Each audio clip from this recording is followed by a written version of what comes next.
नमस्कार my dear student.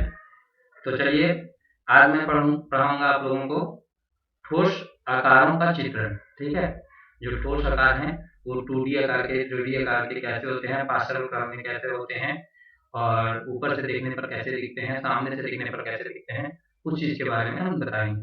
तो हम लोग ज्यादा लेट नहीं करते हैं। माचिस के डिब्बे का आकार होता है, तो आप लोग जानते हैं माचिस के डिब्बे किस आकार का होता है। तो माचिस का डब्बा जो है सो घनाभ के आकार का होता है। हम पेन ले लेते हैं, पेन लेना भूल गए थे, है ना। तो घनाभ के आकार का होता है। ठीक है, थोड़ा सा इसको मोटा भी कर लेते हैं ताकि आप लोगों को बेहतर तरीके से दिख पाए। थिकनेस इसका जो है सो हार्ड कर लेते हैं। आप 1 मिनट का समय दें।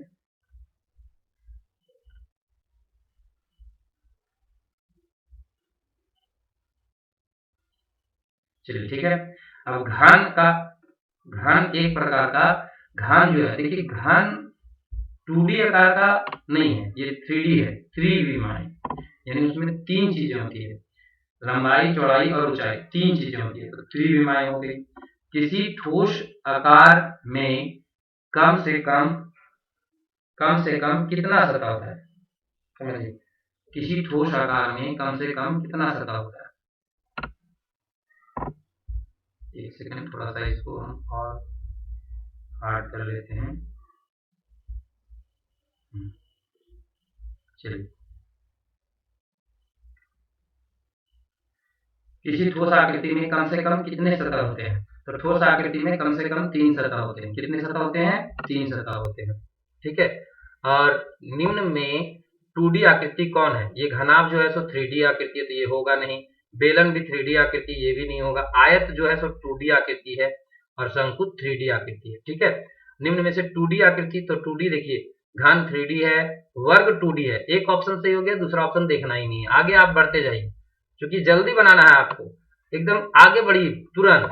2D आकृति नहीं है, 2D आकृति नहीं है, तो ये 2D त्रिभुज तो 2D आकृति है। घना 2D आकृति कहते किसको है? आप समझिए, जिसको आप एक जगह से उठा करके दूसरी जगह ले जा सकते हैं। जैसे ये पेन ड्राइव है, पेन ड्राइव ये 3D आकृति हो गई, क्योंकि मैं इसको एक जगह से उठा करके दूसरी जगह ले जा सकता हूँ, है ना। और 2D में सिर्फ छपा हुआ रहेगा, आप उसको घसका नहीं सकते। जिसमें दो तरह के विमान, जैसे लंबाई चौड़ाई दिया हुआ हो, ऊंचाई आधार दिया हुआ हो, ऐसे। तो ये 2D आकृति है, घनाभ 3D है। तो घनाभ 3D है तो 2D आकृति नहीं है ना। इनमें से कौन सा 2D नहीं है? 2D नहीं है, तो 2D वाले को आप देखिए, ये 2D है त्रिभुज, वर्ग भी 2D है, आयत भी 2D है। 3D में कौन आ गया? शंकु। अब समझिए, आपको एक लिस्ट हम दे देते हैं जो आपको जनरली पूछेगा। 3D आकृति का नाम, ठीक है, घन हो जाएगा, घनाभ हो जाएगा, बेलन हो जाएगा, शंकु हो जाएगा, है ना। बेलन है, शंकु है, आप गोला है, अर्धगोला है, ये सब याद रखिए बस। ठीक है, इतना याद रखिए। छिन्नक है, तो ये सब याद रख लीजिए कि ये 3D है, अगर नहीं समझ में आता है तो। क्योंकि अभी हमको समझाना नहीं है, आपको कॉन्सेप्ट नहीं समझाना है। आप अपने भाई बहन को बोलिए कि इस चैनल को सब्सक्राइब कर लें, उसको कॉन्सेप्ट समझाएंगे। अभी आपको एग्जाम का तैयारी करना है, 10 दिन बचे हुए हैं, इस 10 दिन में हम लोग को रगड़ के पढ़ना है। ठीक है, अब 3D आकृति का उदाहरण, अभी हम 3D आकृति आप लोगों को दिखा दिए, बता दिए कि कौन है। तो 3D आकृति में कौन हो जाएगा? तो 3D आकृति का उदाहरण गोला हो गया। इनमें से कौन सा 3D नहीं है? तो 3D नहीं है कौन सा? तो ये भी 3D है, प्रिज्म भी 3D है, याद रखिएगा, छूट गया था। प्रिज्म जो है सो 3D है। अब आयत जो है सो 3D नहीं है, आयत 3D नहीं है। कह रहे हैं अब निम्न में से कौन सी विमाएं 3D नहीं है? 3D नहीं है यानी 2D हमको छाटना है। तो घन 3D है, घनाभ 3D है, गोला 3D है, त्रिभुज हो गया। अब आयलर सूत्र दिया हुआ है, ये तो किससे संबंधित रखता है?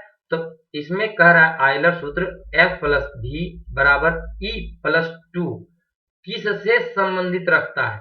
तो ये देखिए, इनमें से सभी, शीर्ष भी को कहते हैं, F फलक को कहते हैं और E किनारा को कहते हैं। तो इनमें से सभी से संबंधित रखता है। ठीक है, 12वां। अब कह रहा है आयलर सूत्र क्या होता है? तो अभी आप लोग ऊपर में देख भी किए, है ना। तो दूसरा नंबर आयलर सूत्र ये दिया हुआ है, अगर ऊपर नहीं देखें तो 13वां नंबर सूत्र में देख लीजिए, ये आयलर सूत्र इसी को कहते हैं।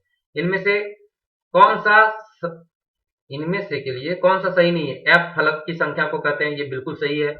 भी बिंदुओं की संख्या को कहते हैं, यानी शीर्ष की यहाँ पे देखिए बी बिंदुओं की संख्या को नहीं कहते, क्योंकि एक रेखा में अनंत बिंदु होते हैं। ये शीर्ष की भी जो है तो वर्टेक्स कहते हैं इसको शीर्ष, यहाँ पे शीर्ष की संख्या होता तो सही होता, तो ये गलत हो गया है ना। तो यही यानी इसका ऑप्शन नंबर ये सही होगा, ऑप्शन जो है सो यही सही होगा। आगे आते हैं, कह रहा है एक घन के शीर्ष, एक घन जो है उसमें कितने शीर्ष होते हैं, तो घन छाप लीजिए और कितने शीर्ष होते हैं वो देख लीजिए। तो चलिए एक घन, ये देखिए ये तो 1 2 3 4 5 6 7 8 और बाकी तो मिलता है ऐसे, है ना, तो उससे कोई फर्क नहीं पड़ता हमको, तो फर्क नहीं पड़ता, यानी 8 शीर्ष है। कितने शीर्ष होते हैं? 8 शीर्ष। एक घनाभ के भी 8 शीर्ष होते हैं। और एक घनाभ के कितने फलक होते हैं? तो 1 फलक, 2 फलक, 3 फलक, 4 फलक। देखिए यहाँ कुल मिला के ऊपर नीचे अपना रूम को समझिए कि एक घनाभ है, तो ऊपर नीचे 2 इधर आपका, तो ये समझ लीजिए कुल मिला के कितना फलक हो गया? 1 2 3 4 5 6 फलक होते हैं। कितने फलक होते हैं? सतह। फलक को कहते हैं सतह, यानी एक रूम मान लीजिए और दीवार को मान लीजिए फलक, ठीक है, उसी को कहते हैं। चलिए 17वां नंबर क्वेश्चन देख लेते हैं, थोड़ा सा बड़ा कर लेते हैं ताकि आप लोगों को अच्छा से दिखे। अब आते हैं, एक त्रिभुज प्रिज्म में कितने किनारे होते हैं? एक त्रिभुजाकार प्रिज्म है, उसमें कितने किनारे होते हैं? तो देखिए एक त्रिभुज, ये जो है अगर ऐसे करके हम बनाते हैं एक त्रिभुजाकार, और इसमें एक ऐसे करके बना होता है, तो इसमें कुल मिला के कितने किनारे होते हैं? देखिए 1 2 मतलब 3 ऊपर और 3 नीचे, तो 6 किनारे होते हैं, ठीक है। एक त्रिभुजाकार प्रिज्म के फलक की संख्या कितनी होती है?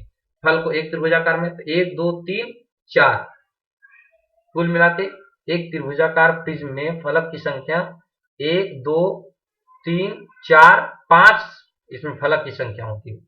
एक त्रिभुजाकार प्रिज्म में कितने शीर्ष होते हैं? ये आपका क्लास वर्क है, कमेंट करके बताएं। ये बहुत शीर्ष हम लोग कहते हैं किनारे को, 1 2 है ना, तो ये आपका क्लास वर्क है। अब 20वां नंबर क्वेश्चन देखें, कमेंट इसको करें, ठीक है। 19वां नंबर, यदि एफ जो है इतना दिया हुआ, ई इतना दिया हुआ, आयलर सूत्र के द्वारा, तो आप लोग जानते हैं एफ प्लस क्या है इसका फॉर्मूला? एफ प्लस ई बराबर वी प्लस 2। आप देख लें, हम कंफर्म नहीं है क्योंकि फॉर्मूला हम याद नहीं करते, फिर भी एक बार फॉर्मूला हम देख लें। F plus B plus E plus 2 होता है, एफ प्लस बी और ई प्लस 2। मैंने फॉर्मूला गलत लिखा है, तो यहाँ देख लें, इसको हम लोग मिटा देते हैं और इसको मिटा देते हैं, और फिर लिखते हैं F plus E, sorry F plus B, F plus B और ई प्लस 2। तो एफ मेरा क्या है? 12, और भी मेरा पता नहीं, और ई मेरा 30 है, और 2 32 हो गया, तो भी मेरा क्या हो जाएगा? 32 माइनस 12 यानी 20। सिंपल सा बात है। चार सतह वाले ठोस आकृति को क्या कहते हैं? तो समझिए, त्रिभुज तो नहीं कहते हैं, आयत भी नहीं कहते हैं, सतह ये तो 4 भुजा वाला है ना, और बहुभुज नहीं कहते हैं क्योंकि वो 2D में होता है बहुभुज, ठीक है, तो टेट्राहाइड्रन कहते हैं। अभी हम लोग त्रिभुजाकार का जो सतह पढ़े थे वो इसमें, तो इसमें कितना फलक था? 5। आप सॉरी इसमें देख लीजिए एक बार, क्योंकि ये त्रिभुजाकार नहीं है, एक बार हम फिर से गिन लेते हैं इसको, ठीक है, फलक की संख्या गिननी है। तो देखिए आप अच्छे से गिनिए, 1 2 3 और उधर में 1 है 4 और ये 5 है ना, कोई दिक्कत? आप हमें बताएं। चलिए दी गई आकृति में फलकों की संख्या, देखिए एक त्रिभुजाकार दिया हुआ 1 2 3 4 और ये हो गया 5, खत्म। अब यहाँ पे देखिए 24वां नंबर कह रहा है घर के चित्र को विभिन्न कोणों से लिया गया है और चित्र दर्शाया गया है, तो इसमें से कह रहा है कि ऊपर से कौन सा चित्र, जैसे एक घर बना हुआ है और ऊपर से हमको देखना, हेलीकॉप्टर पर चढ़ के देखेंगे तो किस प्रकार दिखेगा? तो हेलीकॉप्टर से अगर हम देखेंगे तो तीसरा के जैसा दिखेगा, है ना, तीसरा का। अब एक 25वां नंबर क्वेश्चन दिया हुआ है, आप जरूर देख लें। कह रहा है इस इसको हम लोग अगर देखते इस चित्र को देखते हैं तो पार्श्व मतलब तिरछे से जाकर के देखेंगे तो किस प्रकार दिखेगा, तो पार्श्व से अगर दिखेंगे तो दो गो हमको दिखेगा, दो, है ना। पार्श्व मतलब तिरछा से सामने, तो किस प्रकार से दिखेगा, तो तीसरा नंबर से, तीसरा के जैसा दिखेगा। पार्श्व मतलब इधर से, ठीक है। आगे देखते हैं 26वां नंबर, लास्ट नंबर क्वेश्चन है। कह रहा है चित्र 1 और 2 में दिया गया है तो किधर से लिया गया है। ये चित्र जो है 1 का 2 दिया गया है, तो ये चित्र 2 एक घर का चित्र है और 1 का किधर से दृश्य दिखाया गया, तो ये ऊपर से हम देखेंगे तो इस चित्र का ऊपर से हम देखने पर इस प्रकार दिखेगा, तो ऊपर से देखेंगे तो ऊपर से चित्र लिया गया है। थैंक यू, आप ध्यान दें और इस वीडियो को जरूर देखें और सब्सक्राइब करें और शेयर करें। चलिए धन्यवाद, फिर मिलते हैं नेक्स्ट वीडियो में। समय कम है आपके पास, जरूर बनाएं।